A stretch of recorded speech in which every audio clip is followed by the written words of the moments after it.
எதிர்பாராததை எதிர்பாருங்கள். நீங்கள் எல்லோரும் எதிர்பார்த்த பில்கேட்ஸ் அவர்களுடைய காணொளி இன்று கிடையாது, நாளைக்கு தான். அப்படின்னா இன்னைக்கு என்ன பார்க்க போறோம்? என்னடா எதிர்பார்க்காத நிறைய விஷயங்கள் நடக்குது. உதாரணத்துக்கு கச்சா எண்ணெய் நெகட்டிவ்ல போகணும்னு நம்ம கனவுல கூட நினைச்சு பார்த்தது கிடையாது. ஸோ நாளைக்கு நம்ம பெட்ரோல் பங்குக்கு போய் பைக்குக்கோ காருக்கோ பெட்ரோல் போடணும்னா பெட்ரோலும் போட்டு நமக்கு ஒரு 100 ரூபா 200 ரூபா கையில் தந்து விடுவாங்களா அப்படிங்கிற ஒரு எதிர்பார்ப்பு இருக்குல்ல. இப்படி நெகட்டிவ்ல இந்த கச்சா எண்ணெய் விலை வந்ததால் இந்தியாவில் ஏற்படக்கூடிய மாற்றங்கள் என்ன? அமெரிக்காவை பொறுத்த வரைக்கும் இது எந்த அளவுக்கு பாதிப்படைய போகிறது? சீனாவுக்கு இதனால் ஏற்படக்கூடிய தீமைகள் என்ன? உலக நாடுகளில் இந்த கச்சா எண்ணெயின் விலை குறைவு காரணமாக லாபம் அடைந்த நாடு எது? இப்படி பலவிதமான கேள்விகளுடைய பதிலாகத்தான் இந்த ஒரு பதிவு இருக்க போகிறது. அன்பு தமிழஞ்சங்களுக்கு தமிழ் பொக்கிஷத்தின் வணக்கங்கள்.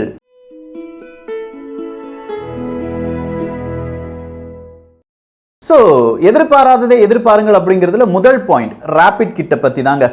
சீனாவிலிருந்து இறக்குமதி பண்ணிட்டோம். ஸோ ரேபிட் கிட் வந்ததுலேருந்து எல்லாருக்குமே டெஸ்டிங் அப்படிங்கிறது நடத்தப்படும். கொரோனா வைரஸ் இருக்கா இல்லையாங்கிறத இப்படிங்கிறதுக்கு முன்னாடி நாங்கள் கண்டுபிடிச்சிட்டோம்னு சொன்னவங்க எல்லாருமே, அதாவது ஐசிஎம்ஆர்லாம் இன்னைக்கு ஒரு அறிவிப்பை கொடுத்துருக்காங்க. தயவு செஞ்சு எந்த ஒரு மாநிலமும் ரேபிட் கிட்டை யூஸ் பண்ணாதீங்க, அது 95% தப்பான ரிசல்ட்டை தந்துட்டு இருக்கு அப்படின்னு சொல்லி அதுக்கு தடை விதித்திருக்கிறார்கள். ஸோ 2 நாட்கள் தடை அப்படின்னு சொல்லும்போது அடுத்த ஒரு 2 நாட்களுக்கு பிறகு இது உபயோகிக்கப்படுமா என்கிற ஒரு கேள்வி இருக்கிறது. ராஜஸ்தான் மாநிலம்லாம் சொல்லிட்டாங்க ரேபிட் கிட்டால எந்த ஒரு பிரயோஜனமும் கிடையாது அப்படின்னு சொல்லி. தமிழகத்திலையும் அதே ஒரு பிரச்சனை தான். ஸோ இந்த ரேபிட் கிட் யாருடையது அப்படின்னு கேட்டால் சீனாவிடம் இருந்து இறக்குமதி பண்ணணும். ஆல்ரெடி சீனாவிடம் இருந்து இறக்குமதி பண்ண நிறைய பொருட்களில் நிறைய விதமான பிரச்சனைகள் இருந்தது நமக்கு எல்லாருக்குமே தெரியும். இப்படி ஒரு எதிர்பாராதது நம்ம நாட்டில் நடந்திருக்கிறது. அடுத்ததா சிங்கப்பூர் எடுத்துக்கோங்களேன். அவங்களும் எதிர்பாராத சில விஷயங்கள் இப்போது நடைபெற்று கொண்டிருக்கிறது. அது என்ன அப்படின்னா மறுபடியும் இந்த கொரோனா வைரஸ் அவங்க நாட்டுக்குள்ள வந்துடும் என்பதை பற்றி தான். துளி அளவும் நினைச்சிருக்க மாட்டாங்க. ஏன்னா அவங்க நாட்டில் கொரோனா வைரஸ்லாம் ஓடிருச்சு அப்படின்னு சொல்லி நினைத்து கொண்டிருந்த இந்த ஒரு நேரத்தில் தான் புதுசா இந்த கொரோனா வைரஸினுடைய அந்த தாக்கம் என்பது அதிகரிக்கிறது. மறுபடியும் ஒரு 9,000 பேருக்கு இந்த கொரோனா வைரஸ் பரவிருச்சு அப்படின்னு சொன்ன உடனே மொத்தமா லாக்டவுன் பண்ணிருங்க, ஜூன் வரை லாக்டவுன் பண்ணிருங்க அப்படிங்கிற ஒரு சட்டத்தை இயற்றி இருக்கிறார்கள். ஆனா சிங்கப்பூர்ல இருக்கிற நிறைய தமிழர்கள் இல்லாட்டி நிறைய பேருக்கு அங்கு உள்ள அரசாங்கம் உதவி செய்வதாக நிறைய நண்பர்கள் எனக்கு தொலைபேசியில் சொல்கிறார்கள். நீங்க நினைக்கிற மாதிரி பெரிய பிரச்சனைலாம் கிடையாது, நிறைய பேருக்கு நல்லது செஞ்சுட்டு இருக்காங்க, அவங்க வீட்டுக்கே வந்து டெஸ்ட் பண்ணி கொடுக்குறாங்க அப்படிலாம் சொல்றாங்க. ஸோ அந்த அளவுக்கு சிங்கப்பூர் அரசாங்கம் நடந்து கொண்டது என்றால் ரொம்பவே சந்தோஷம் தான். அடுத்ததா எதிர்பாராதது என்ன நடந்தது என்று கேட்டால் இந்த கச்சா எண்ணெயின் விலை குறைவு தான். நேற்று ஒரு மார்க்கெட்டை பொறுத்த வரைக்கும் கச்சா எண்ணெய் ஒரு $18 இருந்தது ஒரு பேரலுக்கு. திடீர்னு பார்க்க போனா -37 -40 இருக்கு. அது என்ன மைனஸ்ல போகுது? ஸோ எதற்காக இந்த கச்சா எண்ணெய் மைனஸில் போகுது அப்படிங்கிற ஒரு கேள்வி நம் முன்னே வர வேண்டும். இந்த மைனஸில் போகிறதுக்கு முன்னாடி ஒரு 2 வாரத்துக்கு முன்னாடி நடந்த சில விஷயங்கள் அப்படியே கொஞ்சம் ரீகேப் பண்ணி பாருங்க. பிரைஸ் வார். சவுதி அரேபியாவும் ரஷ்யாவும் ரொம்ப பெரிய அளவில் பிரைஸ் வாரை அறிவிக்கிறார்கள். கச்சா எண்ணெய்க்கு நீ என்கிட்ட வந்து வாங்கினா இவ்வளோ விலை குறைத்து தருகிறேன் அப்படின்னு சொல்லி ரஷ்யா அறிவிக்கிறது.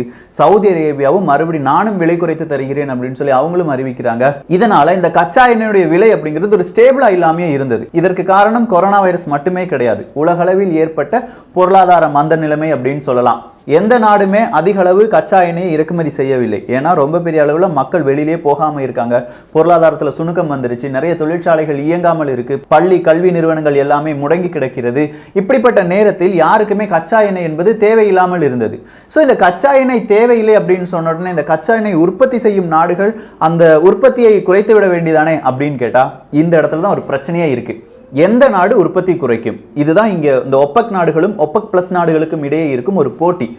கிட்டத்தட்ட ஒரு 10-12 நாடுகள் இருக்குன்னு வச்சுக்கோங்களேன். உதாரணத்துக்கு தான் சொல்றேன். இந்த 12 நாடுகள்ல ஒரு நாடு மட்டும் சொல்லுது நான் என்னுடைய கச்சா எண்ணெய் உற்பத்தியை குறைத்து விடுகிறேன் அப்படின்னு சொன்னா அந்த நாட்டில் இந்த கச்சா எண்ணெய்க்காக மட்டும் முதலீடு செய்திருக்கும் பல நிறுவனங்கள் அந்த நாட்டை விட்டு வேறு நாடுகளுக்கு சென்று விடும். அப்படி இல்லையா நான் உன் நாட்டில் நான் வியாபாரமே பண்ண விரும்பல அப்படின்னு சொல்லி அந்த நாட்டையே வெறுத்துருவாங்க. ஏன்னா இந்த கச்சா எண்ணெய் உற்பத்தி செய்யும் நாடுகள் முழுவதுமாக அவங்க பொருளாதாரம் முழுவதுமாக இந்த கச்சா எண்ணெயை மட்டுமே நம்பி இருக்கிறது. ஸோ இந்த 12 நாடுகள்ல ஒரு நாடு மட்டும் சொல்லாது. அப்படின்னா இந்த 12 நாடுகளும் சேர்ந்து ஒரு கூட்டமைப்பை ஏற்படுத்தி எல்லாருமே சரிசமமா நம்முடைய உற்பத்தியை குறைத்துக் கொள்ளலாம் அப்படிங்கிற ஒரு முடிவுக்கு வரணும். அந்த முடிவை கொண்டு வராமல் தடுத்ததுதான் ரஷ்யாவும் சவுதி அரேபியாவும்.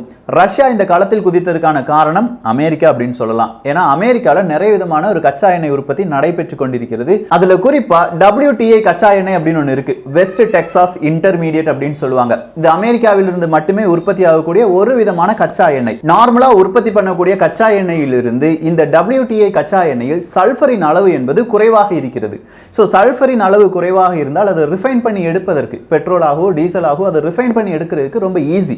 இதனால இந்த WTA அப்படிங்கிற மார்க்கெட் ரொம்ப கூடுதலாக இருந்தது. அமெரிக்காவிடம் இது கூடுதலாக இருப்பதால் அமெரிக்காவும் இதை ஏற்றுமதி செய்து வந்தது எல்லா நாடுகளுக்குமே. இப்படிப்பட்ட நேரத்தில் தான் ரஷ்யாவுக்கும் சவுதி அரேபியாவுக்கும் இது ஒரு பெரிய எரிச்சலாகவே இருக்கிறது. ஆல்ரெடி ஆயுத விற்பனையில் அமெரிக்கா ரொம்ப பெரிய நாடாக மாறி நிற்கிறது. இதுல கச்சா எண்ணெயும் நான் தான் கூடுதலா உற்பத்தி செய்வேன் அப்படின்னு சொல்லிட்டு இருக்கும்போது ரஷ்யா இந்த ஒரு களத்தில் குதித்து நான் பிரைஸ் வாரை அறிவிக்கிறேன் அப்படின்னு சொல்லி அறிவிச்சிட்டாங்க. வேற வழியே இல்லாம சவுதி அரேபியாவும் அறிவிச்சாங்க.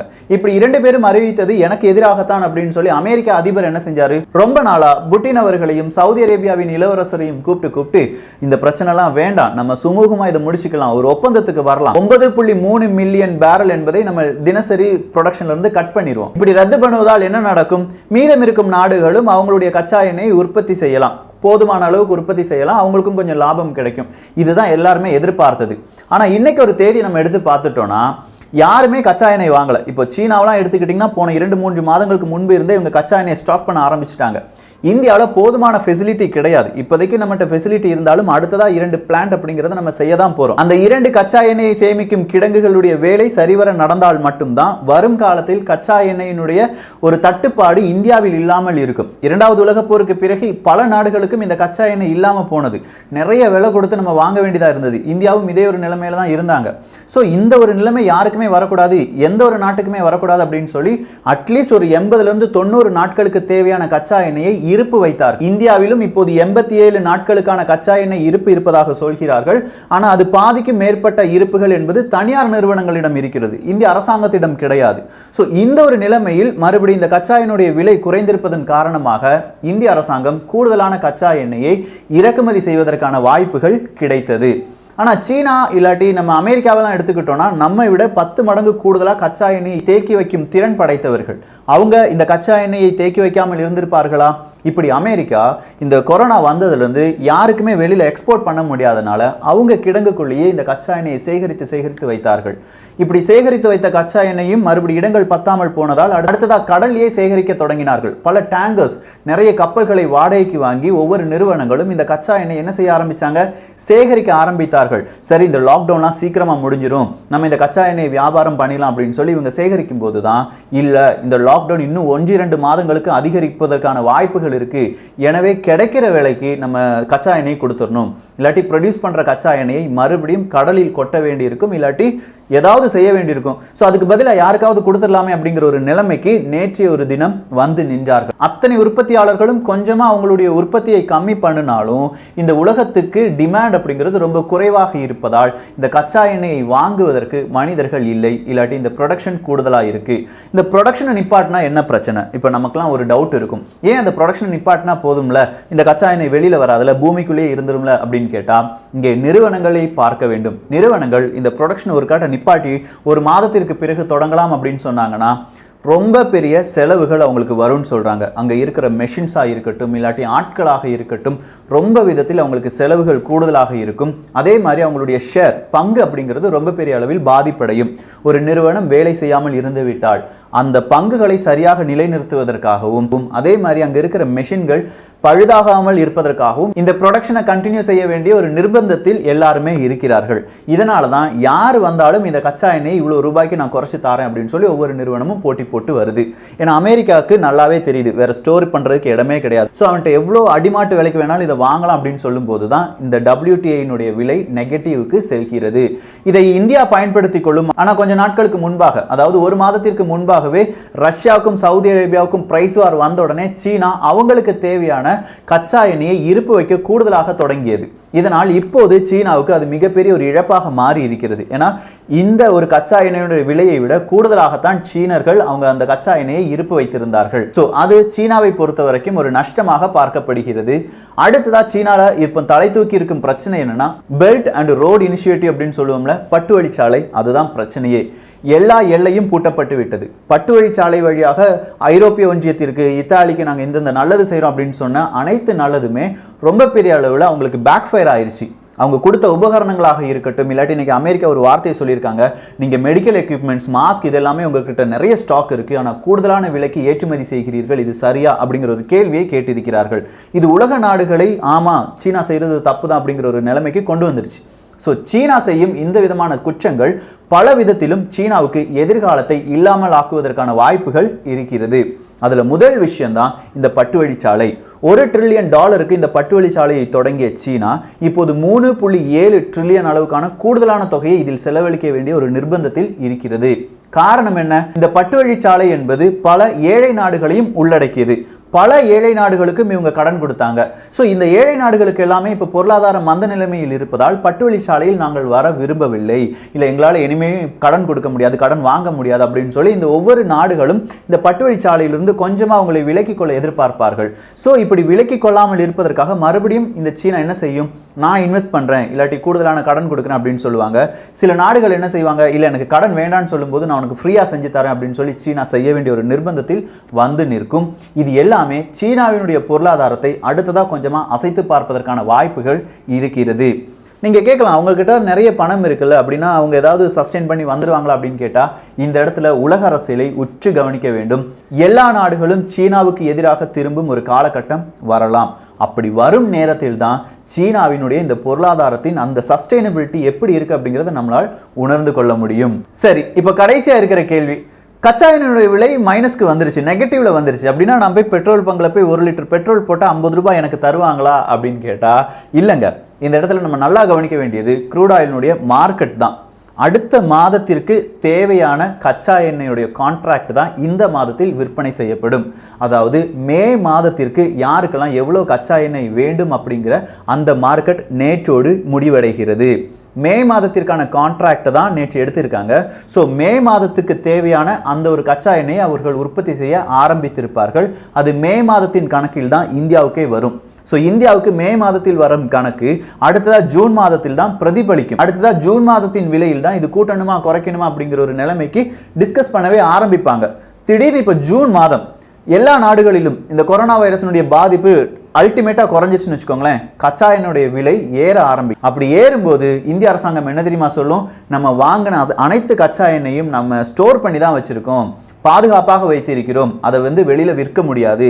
எனவே இப்போ இருக்கிற அந்த கச்சா எண்ணெயுடைய விலையில் தான் நம்ம என்ன செய்ய முடியும்? வியாபாரம் பண்ண முடியும் அப்படின்னு சொல்லி இந்த விலை குறைவால் மனிதர்களுக்கு சல்லி பைசா லாபம் கூட கிடைக்க போறது கிடையாது. அதுக்கு பின்னாடி நிறைய அரசியல் இருக்கு, நிறைய உண்மைகள் தெரிய வேண்டியதா இருக்கு. ஸோ இதை நினைச்சு நம்ம கச்சா எண்ணெயுடைய விலை குறைஞ்சிடும் அப்படின்னு சொன்னா இந்திய நாட்டுக்கு இது ரொம்ப பெரிய நல்லது. இந்தியாவின் பொருளாதாரத்துக்கு இது ரொம்ப பெரிய ஒரு உந்து சக்தியாக கூட மாறலாம். இந்தியா இது எந்த அளவுக்கு ஸ்டோர் பண்ண போறாங்க அப்படிங்கிறத பொறுத்து தான். ஆனா இந்திய மக்களுக்கு இதனால ஏதாவது நன்மை நடக்குமா என்பதை இந்திய அரசாங்கம் தான் பதிலாக சொல்ல வேண்டும். ஸோ டோட்டலா இந்த கச்சா எண்ணெய் போரில் வெற்றியாளர்களாக கருதப்படுபவர்கள் ரஷ்யாவும் சவுதி அரேபியாவும் தான். இதுல தோல்வியாளராக கருதப்படுபவர்கள் அமெரிக்கர்கள் மட்டும்தான். அமெரிக்காவுக்கு இது ஒரு பெரிய அடின்னு சொல்லலாம். மறுபடியும் அமெரிக்காவுக்கு என்னெல்லாமோ பிரச்சனைகள் வரப்போகிறது. இன்னைக்கு டொனால்டு ட்ரம்ப் அவர்கள் சீனா மீது இப்படி குற்றம் மேல குற்றம் சொல்கிறார், இல்லாட்டி டொனால்டு ட்ரம்ப் மேலேயே அங்க இருக்கிற அரசியல்வாதிகள் குற்றம் சொல்கிறார்கள் என்று பார்த்தால் அங்க உள்நாட்டு அரசியலே அமெரிக்க அரசியலே பல்வேறு விதமான மாற்றங்கள் நடைபெறுவதற்கான வாய்ப்புகள் இருக்கு. அந்த மாற்றங்கள் நவம்பர் மாதம் வரை அப்படியே இழுத்துட்டு போயிட்டாங்கன்னா ட்ரம்ப் அவர்கள் மறுபடியும் அதிபராக வருவாரா என்பது ஒரு மிகப்பெரிய ஒரு கேள்விக்குறிதான். நவம்பர் மாதம் வரை இந்த கொரோனா வைரஸினுடைய தடுப்பூசி கிடைக்காது அப்படிங்கிற ஒரு ரூமரும் வந்திருக்கு. ஏன்னா நவம்பர் மாதம் தான் அமெரிக்க அதிபருடைய தேர்தல் வருது. அமெரிக்க அதிபர் தேர்தலின் போது இந்த தடுப்பூசி கண்டுபிடிக்கப்பட்டு விட்டால் ட்ரம்ப் அவர்கள் ஈஸியா வின் பண்ணிடுவாங்க. சோ மறுபடியும் அமெரிக்காவின் அதிபராக ட்ரம்ப் அவர்கள் வருவார்களா வரமாட்டார்களா என்பதை உறுதி செய்வது யார் தான்? அந்த தடுப்பூசி தான். ஸோ அதற்கான ஒரு அப்டேட் கூடிய சீக்கிரம் இந்த பில்கேட்ஸ் அவர்களுடைய இந்த பிளேலிஸ்ட் பார்க்கும்போதே பார்த்துடலாம். ஏன்னா ஒரு நண்பரையும் பார்க்க வேண்டியதா இருக்கு. அவரையும் பார்க்கும்போது இந்த உலகத்தில் நடக்கும் பலவிதமான கருப்பு அரசியலை நம்மால் உணர்ந்து கொள்ள முடியும். இந்த ஒரு பதிவை குறித்துள்ள உங்களுடைய கருத்துக்கள் இங்கே வரவேற்கப்படுகின்றன. எல்லோரும் தமிழ் பொக்கிஷத்தில் இணைந்திருங்கள். தமிழ் பொக்கிஷம் சேனலை சப்ஸ்கிரைப் செய்யாத தோழர்கள் தோழிகள் தயவுசெய்து சப்ஸ்கிரைப் பண்ணிக்கோங்க. நல்லதை பகிர்ந்து நல்ல சமுதாயத்தை உருவாக்குவோம். நன்றி, வணக்கம்.